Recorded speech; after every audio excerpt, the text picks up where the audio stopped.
총 9개의 유닛을 돌리고 있어. 1년에 이제 2억 원 가까이. 단독주택을 유닛을 2개로 만든 집이었어. 부서가 취업한 지 한 2년 정도 됐을 때 날아가 버렸어. 70명 정도 되는 팀이었는데 더 이상의 정말 부를 위해서 회사를 다니지 않아도 충분하다. 우리 두 사람 다 같은 날 퇴사를 했지. 안녕, 반가워. 캐나다에 살고 있는 요가 파이어라고 해. 나는 캐나다에 살고 있는 캐나다 제니라고 해. 우리는 이민 온 지 한 22년 정도 됐고 동갑내기 부부야. 한 7살하고 3살 정도 되는 딸 둘하고 살고 있어.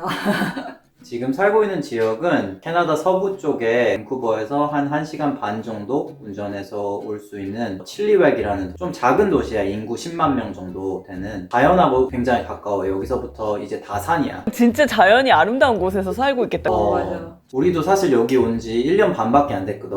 토론토에서 20년 살다가 자연이 너무 아름다운 게 정말 매력 포인트여서 이사 오는 결정을 하는데 되게 큰 요인이 됐어. 2000년도에 이민을 왔어, 우리는. 각각 부모님하고 가족 이민으로 이제 왔다가 토론토에서 알게 되고 만난 거지. 대학생 되는 그때부터 연애를 하기 시작했어. 어느 정도 경제적 자유를 이루고 파이어를 했는지 되게 궁금해 하실 것 같아.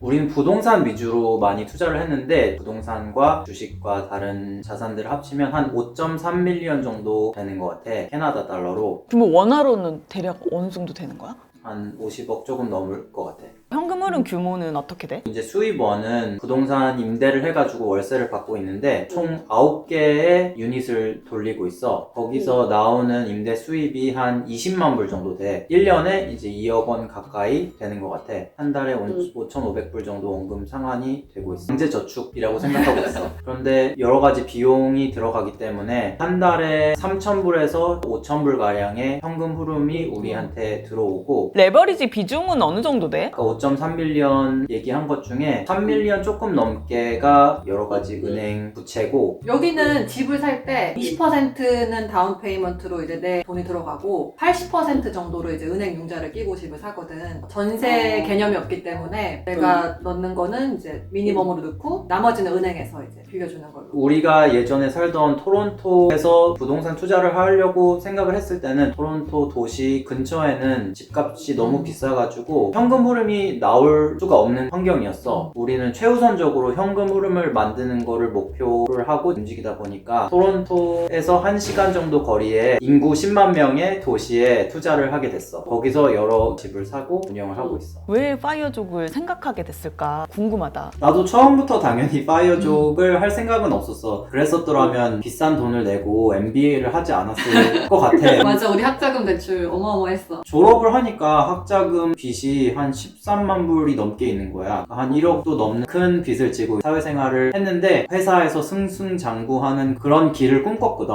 회사에 들어가고 얼마 안 있어부터 여러 가지 일이 터졌어. 부서가 취업한 지 한 2년 정도 됐을 때 날아가 버렸어. 70명 정도 되는 팀이었는데 구조 조정으로 인해서 팀원들이 다 실직을 하고 안정적이라고 생각을 했거든. 은행이니까 평생 직장의 개념이고 그런 느낌을 받고 갔는데 20년 30년 일한 사람들도 가차없이 다 나가라고 하는데 그 소식을 듣고 밥을 먹으려고 하는데 정말 목구멍으로 밥이 안 넘어가는 거가 너무 충격이어가지고 새로 간 다른 팀에서 또 새로운 상사가 부임을 했는데 정말 너무 안 맞는 거야. 되게 괴로운 시간을 보냈고 정말 아침에 눈을 떠서 회사 가는 게 굉장히 두렵고 실제로 우울증까지 찾아오고 인생에서 가장 큰 위기를 느끼고 괴로웠던 순간이 아니었는데 뭔가 다른 방법을 찾아봐야 되겠다 그렇게 생각을 하고 그냥 결심을 했던 것 같아. 2021년 3월 26일 날 우리 두 사람 다 같은 날 퇴사를 했지. 화상 채팅으로 보스한테 그렇게 퇴사를 했어. 해외 사는 분들은 저축과 투자를 어떻게 해서 자산을 불리는지 그 과정이 좀 궁금해. 결혼하고 시작할 때 우리는 빚이 진짜 많아가지고 월급이 올라가고 연봉이 계속 늘어나는데도 소비 습관은 되게 낮게 유지가 됐던 것 같아. 예를 들어 자동차 같은 거는 새 차를 사본 적이 없어. 우린 중고차 막 한 5만 킬로 탄 산 거 이런 거를 이제 사서 10년을 탔단 말이야. 보여주기식 소비가 진짜 없었던 것 같아. 이렇게. 50% 우리가 사용을 하고 나머지는 대출 갚던지 저축을 하던지. 나는 사업을 통해서 경제적 자유를 이루려고 했었던 것 같고 처음 구상했던 사업은 도시락 사업이었어. 대도시의 오피스타워 안에 있는 직장인들을 위한 건강식 닭가슴살이라든가 뭐 이런 것들이 주 재료가 되는 도시락으로 배달하는 사업을 구상했었었는데 별로 멀리 가지 못했고 그래도 그걸 계기로 우리 부모님께 내가 손편지를 써가지고 나는 회사를 이제 나오려고 한다 그런 말씀을 드렸었지. 그래서 굉장히 충격을 받으셨어. 그거가 돌아보면 꽤 중요한 것 같아. 내가 어떤 고민을 하고 있는 부분을 내 주변 사람들한테 전달하고 알리는 게 목표를 더 확고하게 굳히는데 좋은 영향을 미치는 행동인 것 같아. 두 번째는 우리가 요가 스튜디오를 오픈하려고 요가 엄청 좋아하고 요가 자격증도 땄어. 강사 자격증. 요가 스튜디오를 해서 그걸로 우리가 이제 회사를 탈출하자. 근데 아무래도 자본이 너무 많이 들어가는 생긴 거지. 자신이 없더라고. 세 번째 사업은 크림치즈인데 시어머님 레시피인데 너무 맛있는 거야. 이 크림치즈가. 이거를 지인분들 친구분들한테 이제 줘봤는데 반응이 너무 뜨거워가지고 등록도 하고 로고도 만들고 패키징도 하고 6개월 정도쯤 했을 때 알겠더라고. 이런 속도로 팔아서는 우리가 원하는 데까지 갈 수가 없겠구나. 이제 그 다음 사업이 마지막 네 번째인데 그게 부동산 사업이거든. 없는 사업을 구상해서 그걸 현실에서 만들어내고 큰 성공을 거두는 거는 정말 난이도 상의 게임이야. 그거에 비교하자면 파이어의 어떤 길로서 제시되고 있는 방법들이 크게는 두 개 있는 것 같거든. 저축률을 끌어올려서 적립식으로 ETF 투자를 하는 방법, 또 우리처럼 월세 부동산을 통해서 현금 흐름을 만들어서 하시는 분들도 큰 부분을 차지하고 있다고 생각하는데 내가 그 방법을 공부해서 현재에 맞는 환경에 어떻게 적용을 할지만 피규어아웃 하면 되거든. 이것들은 훨씬 사업에 비교했을 때는 쉬운 길이 아닌가. 왜 부동산을 선택했고 어떤 과정을 거쳐서 9개의 유닛이나 세팅할 수 있었는지. 부동산을 선택한 계기는 책이었어. 2018년 8월 3일날 그 책을 구입해가지고 둘 다 하루 만에 다 읽었어. 그리고 그냥 이거다. 그대로 결심을 했었던 것 같아. 그래서 그 책을 읽고 다음날 바로 막 이렇게 알아보고 해서 한 달 뒤에 우리가 첫 집을 산 것 같아.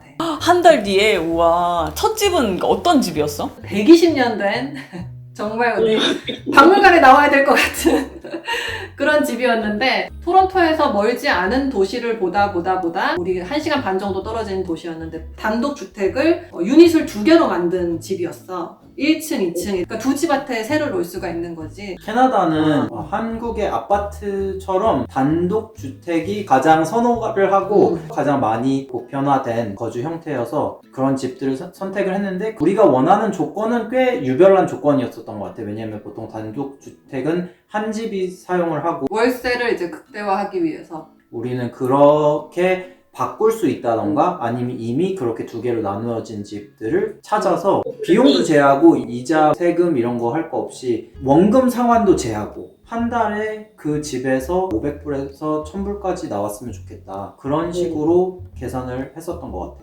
그때는 정말 한 발 내딜 때마다 어떻게 돌아가는지를 모르는 상황에서 했던 거고 그 뒤로는 비교적 훨씬 쉬웠던 것 같아요. 사업이든 투자든 처음 한번 해보는 게 엄청 중요한 거네, 그지? 그렇지. 우리 앞서 가는 사람들이 20채가 되고 30채가 되고 점점 이제 덩치를 키워나가는 다 그렇게 가고 있는 게 또 눈에 보이니까 저 길인가? 그랬거든.